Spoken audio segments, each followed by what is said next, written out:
She opened fire right there at the community pool. The sound of the first shot cracked through the summer air like a thunderclap, sending birds scattering from the trees and kids screaming in every direction.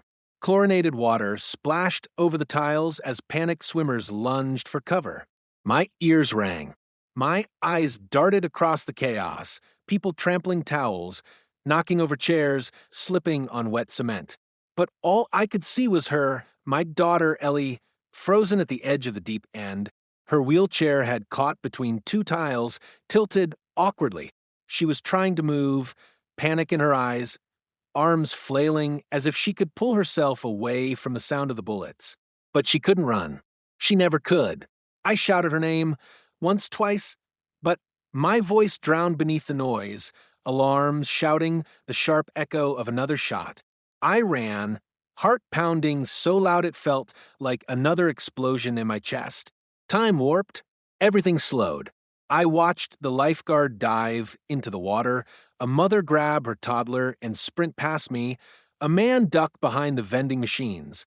But Ellie was still there, exposed, trembling, trying to unbuckle herself, her lips mouthing one word over and over, Dad. And then I saw her, at the top of the pool steps, unshaken, calm, holding the gun like it was part of her HOA-issued uniform. That was the moment I knew. This wasn't a mistake. It was HOA President Karen, and she meant every single shot.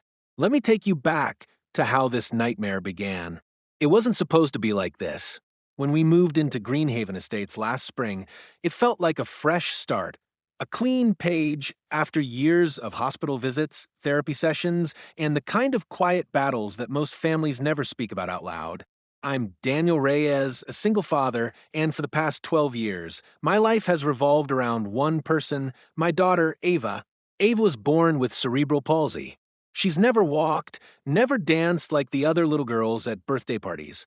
But don't mistake that for weakness. Ava has a fire in her, something raw and unrelenting. She speaks through her smile, commands a room without raising her voice, and has this uncanny ability to see right through people. When I'd be frustrated with the world, she'd tilt her head, give me that half smirk, and say something like, "You're being dramatic, Dad." And just like that, she'd reel me back in. Water has always been her sanctuary.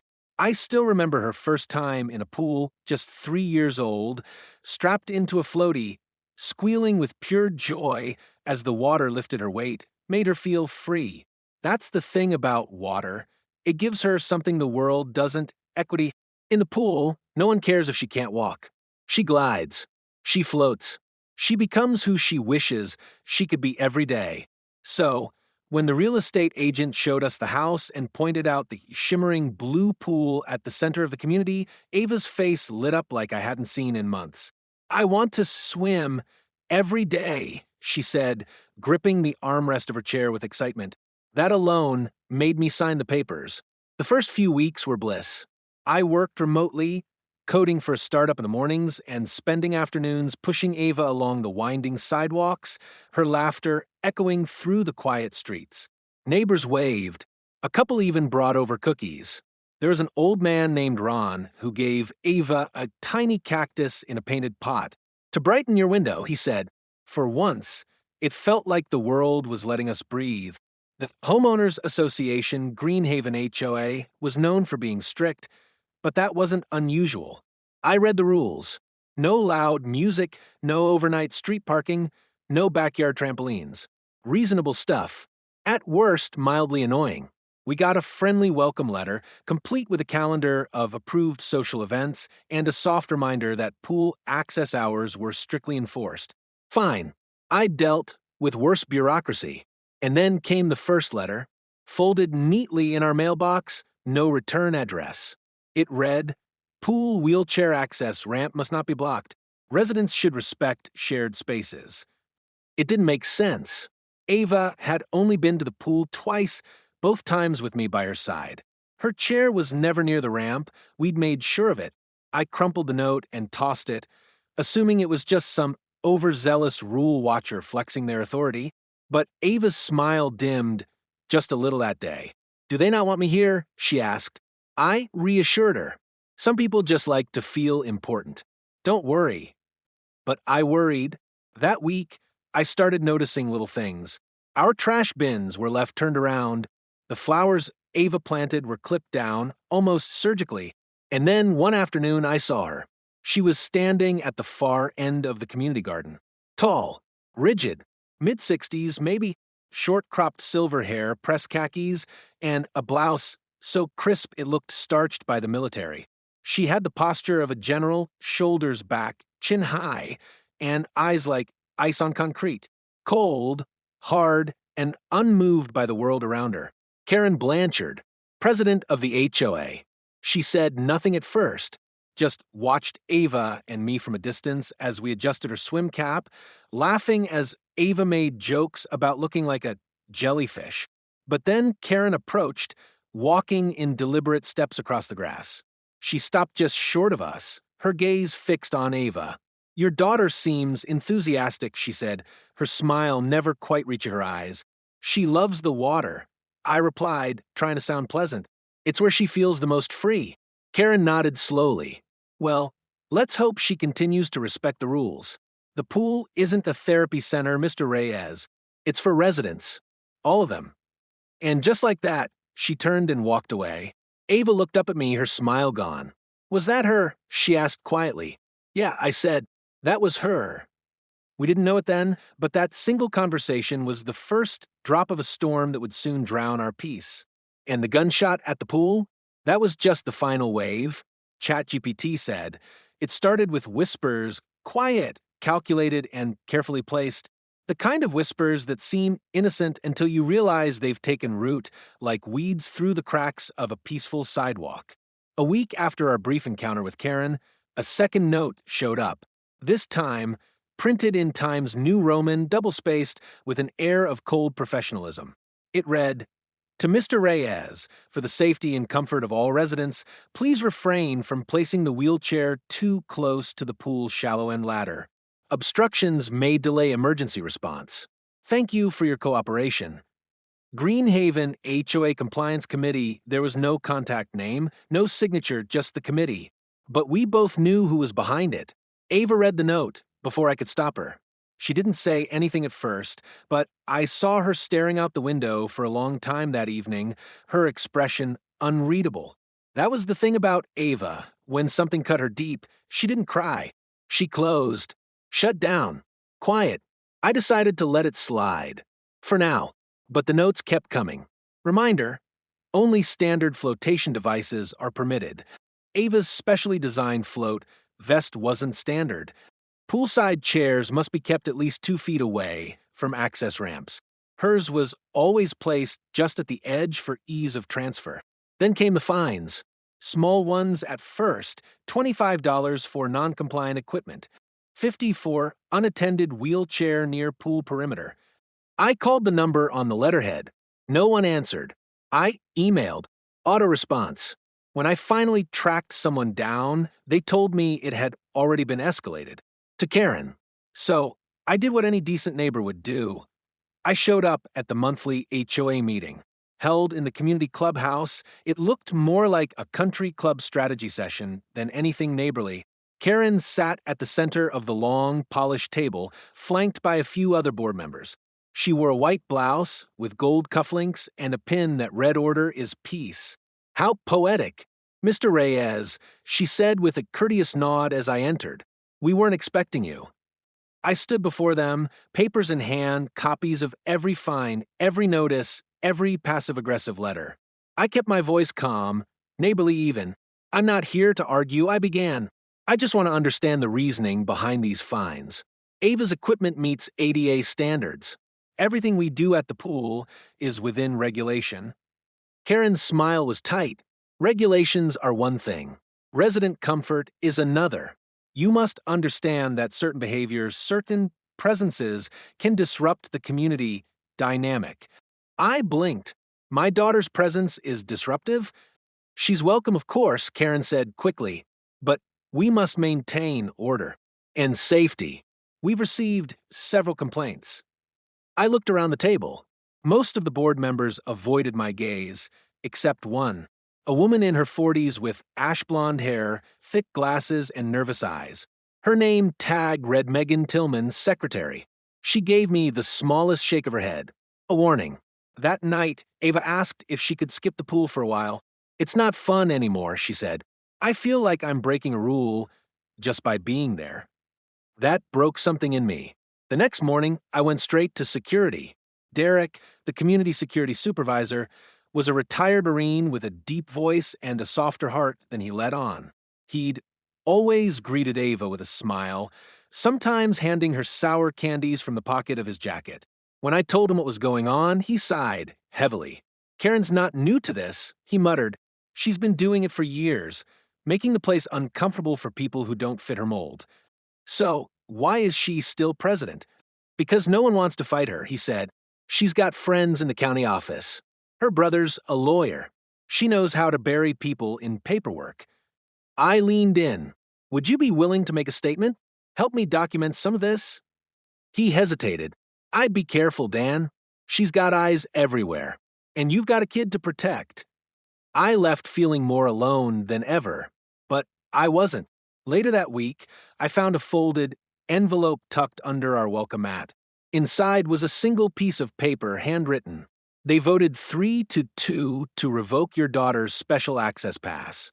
Megan and Ron said no. Karen forced a revote. I'm sorry. No signature.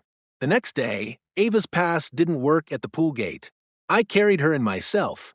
Parents stared, some with sympathy, others with blank expressions. One mother gathered her kids and left. I heard a boy ask, why is she even here if she can't swim, right? Ava heard it too. She didn't flinch. But that night, I caught her deleting pictures of the pool from her phone. That was the moment I realized this wasn't about rules or safety. It was about erasure. Karen wasn't trying to enforce standards. She was trying to make Ava invisible. So I started documenting everything. Photos, dates, audio clips when I could. I began showing up to every HOA meeting, asking hard questions. I met with Megan privately. She confirmed what I feared. Karen had manipulated several rules behind closed doors. If you push too hard, Megan warned, she'll retaliate. But I'd already decided. I wasn't backing down. Not when my daughter's dignity was on the line. The invasion had begun. But this time, I was ready for war. The changes started small, barely noticeable if you weren't looking closely, but I was looking. Every day. The first incident came on a Thursday afternoon. Ava and I had just reached the pool gate. She was in a bright teal swimsuit, her towel draped over her lap, grinning as the summer sun poured down. When I scanned her new keycard, the reader blinked red. Access denied. I tried again. Same result. A maintenance worker nearby looked over, shrugged, and walked off. I pulled out my phone, called the HOA office, but it went to voicemail.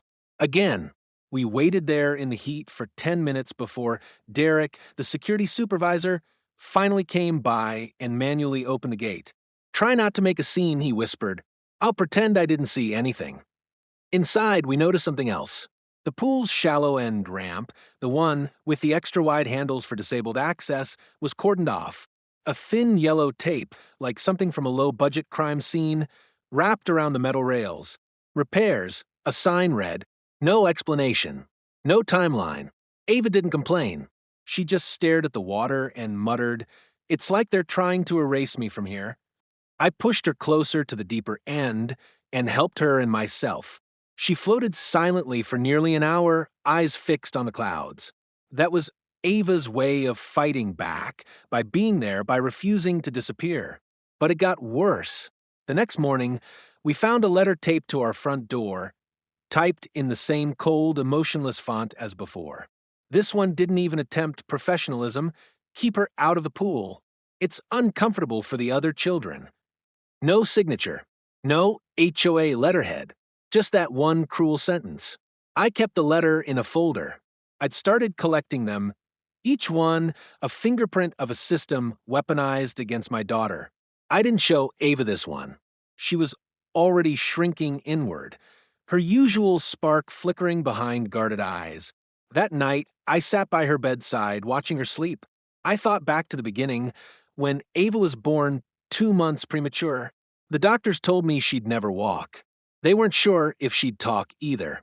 My wife had left before Ava turned 2. She said she couldn't handle it, that she felt trapped. So it was just me. I taught myself how to feed through a tube, how to do stretches, how to navigate IEP meetings and insurance rejections, and the silent, brutal looks from people who pitied her but never truly saw her. Ava had fought for every inch of independence she had.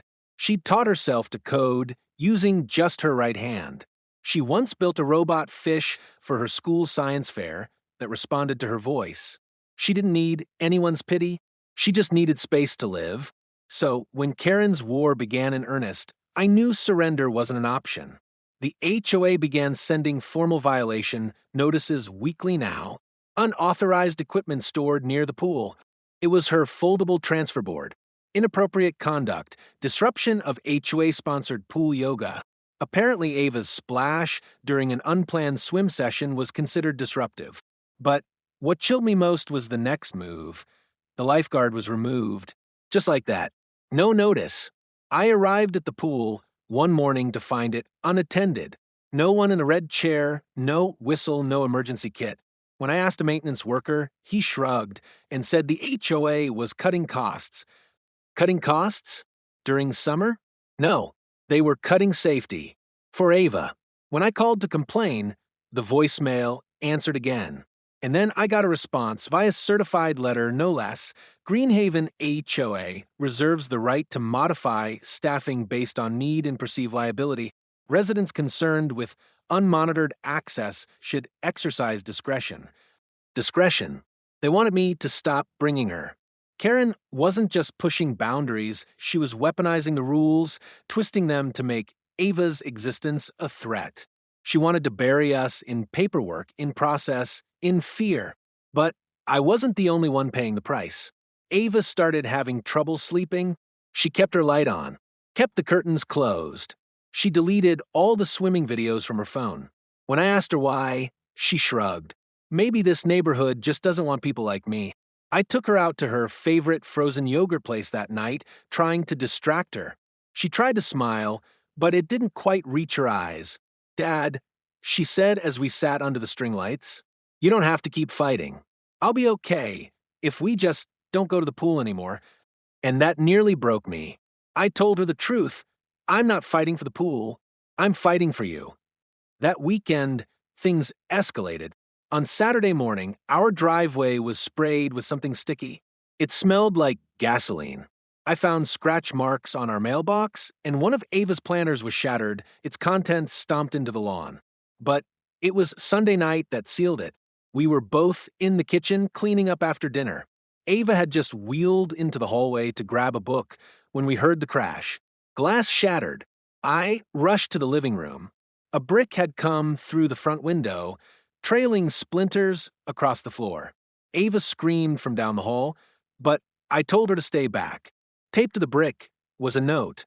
"She doesn't belong here." I stood in the silence, heart pounding, glass crunching beneath my feet, rage blooming in my chest like wildfire. I called the police. An officer came, took notes, wrote a report, but he seemed tired, overworked, apologetic. "No cameras on this side of the street," he said. "Unless a neighbor caught it, there's not much we can do."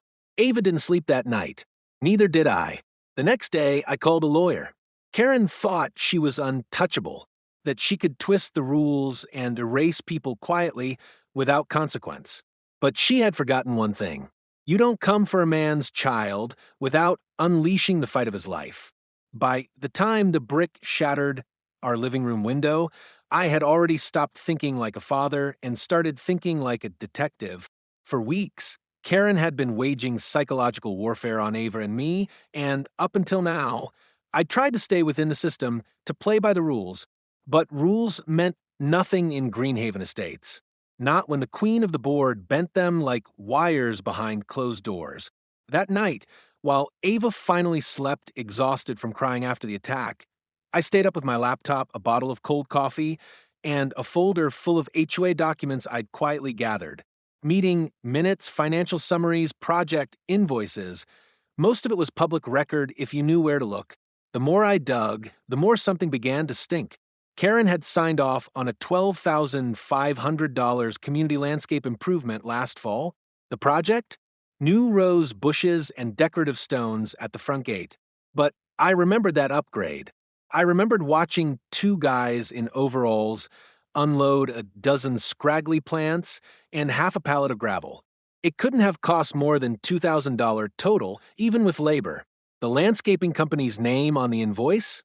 Sundale Outdoor Solutions. I Googled it. It didn't exist. No website. No business registration. No reviews. Nothing. So, I ran the address listed on the invoice. It was a residential home in neighboring Carlsbury, registered under the name Randall Blanchard. Blanchard, Karen's maiden name. I froze, heart racing. She had paid her own brother through a fake company using HOA funds. $12,500 of residents' money. I didn't sleep that night. I just kept digging. A second invoice surfaced, this one for community event audio rentals, $4,800 billed to Soundshore Rentals. It took 15 minutes to trace that one to box registered to a former HOA vice president who had conveniently moved out 6 months ago, and yet the company had received 3 payments in the last year. Karen was laundering money. Plain and simple. I printed everything, highlighted, annotated, bookmarked. It was more than enough for a state audit or civil suit. But I needed someone on the inside to confirm it. Someone who knew how the board operated. I turned to Megan Tillman, the HOA secretary with the thick glasses and nervous smile, had always seemed out of place next to Karen's iron-fisted cronies. She had voted against the revocation of Ava's pool access. She'd once dropped off a sympathy card after our mailbox was destroyed. If there was anyone who might help, it was her. I asked her to meet at the coffee shop outside the community gates. Neutral ground. No HOA ears. She was already there when I arrived, sitting alone, staring into her untouched drink. When I sat down, she looked around, then whispered, "You found something, didn't you?" I slid the folder across the table. More than something. She flipped through the documents, her eyes widening. Her fingers trembled as she read. "I always thought the landscaping thing was fishy," she murmured. "Karen handled it personally, said she knew a guy who would give us a deal. You've known about this?" I suspected. But I have 2 kids, Daniel, and my husband is already on thin ice at work. Karen, she doesn't just retaliate with fines. She ruins reputations. She finds ways to make people leave. Quietly, I leaned in. She threatened Ava. Twice, Megan's jaw tightened. Then, "You need to go to the district office. Bring this to the HOA oversight board. I need a witness, Megan." She hesitated, looked down. "I'm sorry." And just like that, the only person I thought I could count on backed away. I left the cafe with the folder in my hand and the bitter taste of betrayal in my throat. But I wasn't done yet. 2 days later, Derek, the security supervisor, pulled up to my house unannounced, engine still running, looking over his shoulder like he was being followed. "I can't stay long," he said. "But you need to know something." He handed me a flash drive, CCTV backup, from the pool. "You're not supposed to have this." "What's on it?" He looked me in the eye. The day Ava's card was deactivated, Karen told maintenance to pull her profile from the system. No vote, no board meeting, just an order, like it was hers to give. "Why are you helping me?" I asked. He sighed, "Because my niece is in a wheelchair, and if this happened to her, I'd burn the whole place down." Then he was gone. I watched the footage that night. Karen speaking to the pool tech, him nodding, her pointing toward a tablet, his hands typing, Ava's name flashing on screen. She had done it all herself. No democratic process, no majority vote, just a tyrant in a tailored suit rewriting the rules. And as if that wasn't enough, that night, Karen showed up at her door. I opened it to find her standing there in a navy pantsuit, hair pulled back like a soldier reporting for duty. She didn't smile. "I heard you've been busy, Mr. Reyes," she said, "collecting papers, poking your nose where it doesn't belong." I crossed my arms. I have every right to defend my daughter. She stepped closer, eyes narrowing. Your daughter is a liability. The pool is a shared space. Her needs don't outweigh the safety of the rest of this community. She's a child. She's an inconvenience. Her voice dropped to a hiss.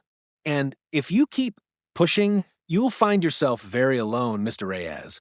I have influence, friends in the HOA council, a niece on the county zoning board, and a brother who doesn't mind getting messy. My fists clenched, but I didn't move. Then, something I'll never forget, Ava's voice behind me. You don't have to whisper, Miss Karen. I heard everything. I turned to see her in the hallway, her small hands gripping the wheels of her chair so tightly her knuckles had gone white. Her face was pale. Her eyes were glassy. She looked broken. Karen's smile returned, soft and sinister. Ava, you should be in bed. Leave, I said. She tilted her head. This is your final warning. Get off my porch. She turned without another word and walked away like she hadn't just poured gasoline on everything. That night, Ava didn't speak. Not a word. She wouldn't look at me. Wouldn't eat. She just sat in bed staring at the ceiling. And then, finally soft like a whisper in a dream, she said, maybe I really am the problem. That single sentence cut deeper than any threat Karen could ever make. I knelt beside her. No, listen to me. You are not the problem. You are the reason I fight. You are the light in this whole twisted place. And I won't let her take that away from you. She didn't answer, but her eyes closed and tears streamed down her cheeks. That's when I knew. This wasn't just about Karen anymore. This was about every disabled child who had ever been treated like an inconvenience. This was war, and I was ready to fight like hell. It was supposed to be a celebration. The Greenhaven Estate's annual summer barbecue was the one day the community pretended to be whole, a tradition wrapped in checkered tablecloths and the scent of grilled corn and hot dogs. Ava had begged to go. Please, Dad. She said that morning, her voice steadier than it had been in weeks. Just this once. I want to swim like everyone else. Her eyes held something rare. Hope. And despite everything, the threats, the stares, the broken window, I couldn't say no. We got there early before the crowd spilled in. I had scoped the place the night before, made sure the ramp was usable again, that no mysterious tape blocked the access, and thankfully the gate worked. Ava's keycard beeped green. Derek was already there, posted near the entrance, giving me a slight nod as we walked past. We didn't need to speak. His eyes said enough. Stay sharp. The pool was vibrant. Kids cannonballed into the deep end. Someone had set up a portable speaker playing soft pop music. Tables were lined with food trays, fruit skewers, and plastic pitchers of lemonade. Neighbors milled about, laughing, chatting, waving like nothing in the world was broken. But I felt it, that strange weight in the air, like pressure before a storm. Too much sun, too many polite smiles, a quiet hush beneath the noise. Ava rolled up beside the pool, towel in her lap, sunglasses hiding her expression. Looks normal, she muttered. Yeah, I said, scanning the crowd. But it didn't feel normal. I helped her into the pool. She floated effortlessly, her arms cutting gentle circles in the water, her legs trailing behind like ribbons. And for a while it felt okay. She even laughed. A real, full laugh when a little boy accidentally splashed her with a poorly aimed cannonball. You good? I asked. She gave me a thumbs up. Better than good. I sat by the edge, watching, trying to breathe. Then I saw her, Karen, walking through the gate, not in summer wear, not with a plate of food, but in a pressed gray blazer, slacks, low heels. Her blouse was buttoned to her throat. Her expression? Ice. The entire mood shifted as she arrived. Conversations stalled. Some neighbors turned away. Others fell awkwardly silent. Karen walked with purpose, eyes fixed forward, clutching something small and rectangular in her right hand. I stood immediately. She stopped just 10 feet from the poolside, in full view of Ava, her lips curled slightly as she saw my daughter floating. I see the gate, let her in, she said coolly. She has every right to be here. I replied, stepping between her and Ava. Karen's nostrils flared. You were warned, Mr. Reyes. You've ignored every formal notice, disrespected this community, and compromised safety. You've harassed a child. I shot back. And now you're trespassing at your own event just to what? Prove a point. She glanced around. Some residents were beginning to gather nearby, watching the confrontation. Phones came out. The tension rippled. Karen lifted the object in her hand. A remote? No. A small case. She clicked it open, revealing not paperwork, not a phone, but a firearm. Compact, black, cold, metal glinting in the sun. Gasps rippled through the crowd. Someone screamed. I stepped back, instinctively raising my hands. Are you out of your mind? She's endangering this neighborhood, Karen hissed, raising the weapon ever so slightly. If you won't protect the community, I will. I heard Ava cry out. I turned just enough to see her reaching for the edge of the pool, trying to pull herself toward the wall. She couldn't move fast enough. The wheelchair sat too far. I'd left it under the canopy, thinking we'd be safe. Then chaos. A lifeguard shouted. Someone tackled a picnic table. A man grabbed his toddler and ran. Derek bolted from the other end of the pool deck, drawing his own sidearm and yelling commands.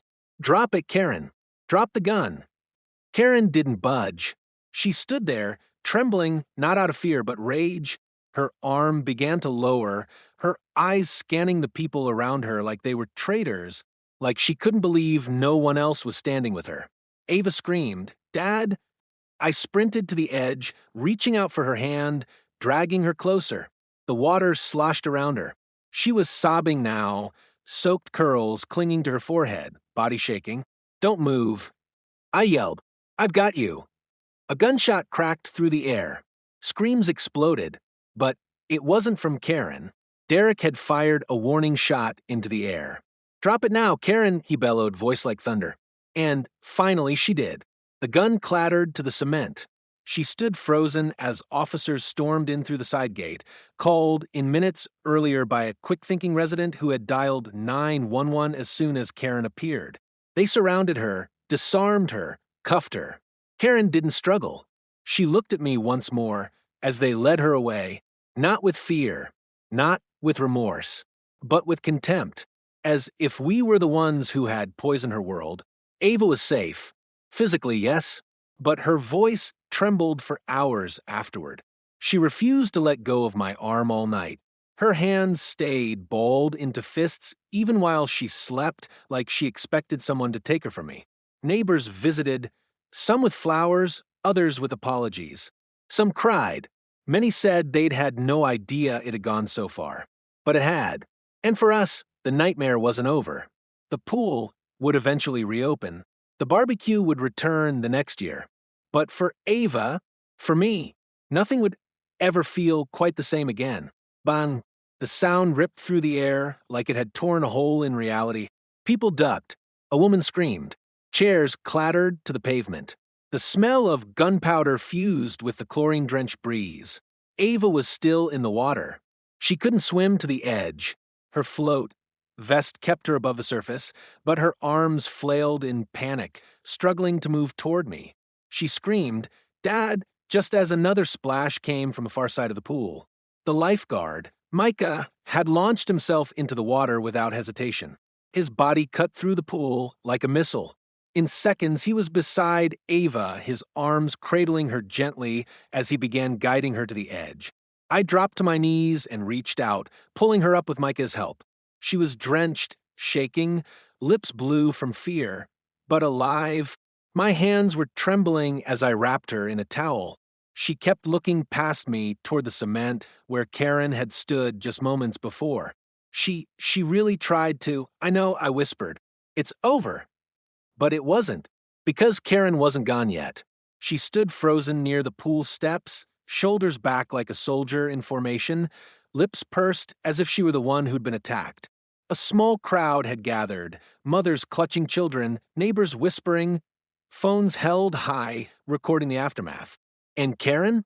She stared at them all with disgust. I warned you all, she shouted suddenly, voice sharp and breaking. I told you she was a liability. She doesn't belong in that pool. None of this would have happened if...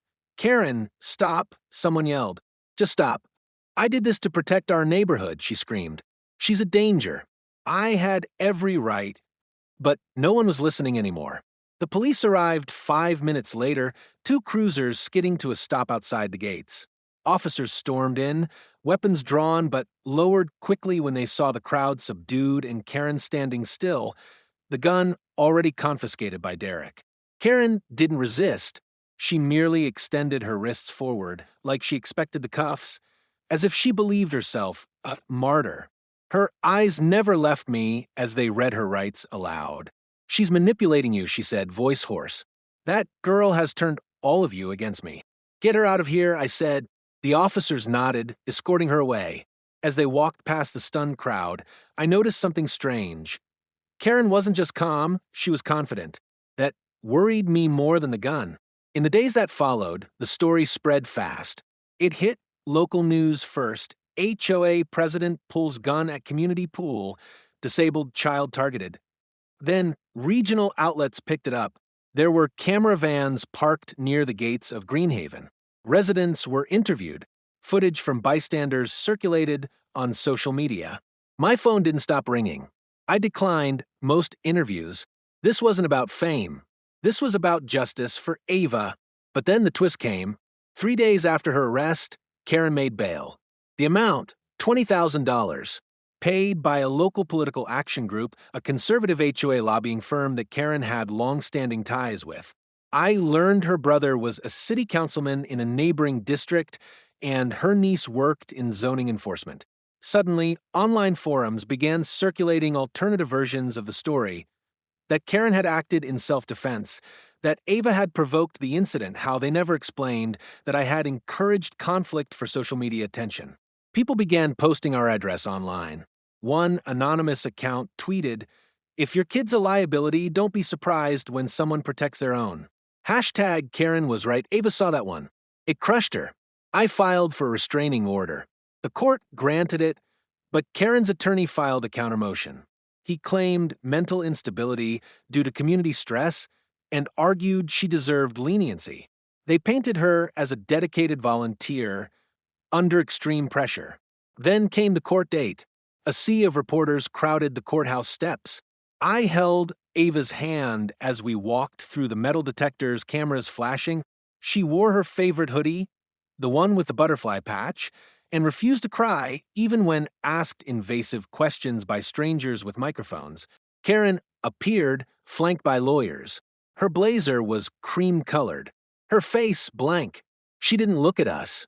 The trial began with opening arguments. Prosecutors outlined the facts. Gun drawn at a public event, aimed in the direction of a disabled minor, history of harassment. But Karen's defense team came prepared. They cited years of community turmoil, dozens of complaints about pool safety, and mental and emotional degradation due to toxic residents. They introduced video clips selectively edited, cutting out Karen's threats, keeping only her calm statements.